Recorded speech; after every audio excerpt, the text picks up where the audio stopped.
আসসালামু আলাইকুম বন্ধুরা, কেমন আছেন আপনারা?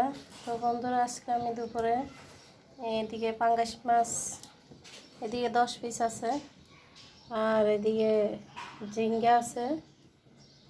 এখন আমি দুন্দুল, ঝিঙ্গা না, এটার নাম হলো দুন্দুল।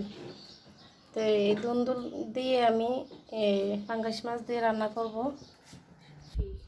এখন তেলটা দিয়ে দিব, এই মশলাটা দিয়ে দিব। এদিকে আদা রসুন পেঁয়াজ বাটা, এখন লবণটা দিয়ে দিব, এখন হলুদটা দিয়ে দিব, মরিচ। এখন আমার মশলা কষানোটা হয়ে গেছে বন্ধুরা, এখন আমি ঝিঙ্গাগুলো দিয়ে দিব। এই যে বন্ধুরা, আমার ঝিঙ্গা তরকারিটা কষানোর ভিতরে পানি উঠছে, দেখছেন? আমি কোনো পানি দিই নেই।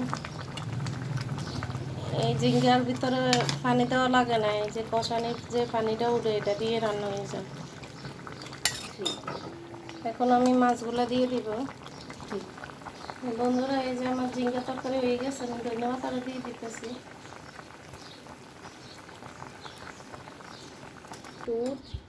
হ্যাঁ বন্ধুরা, এর দিয়েই আমার ঝিঙ্গা তরকারি রান্না হয়ে গেছে, দেখছেন কালারটা কত সুন্দর।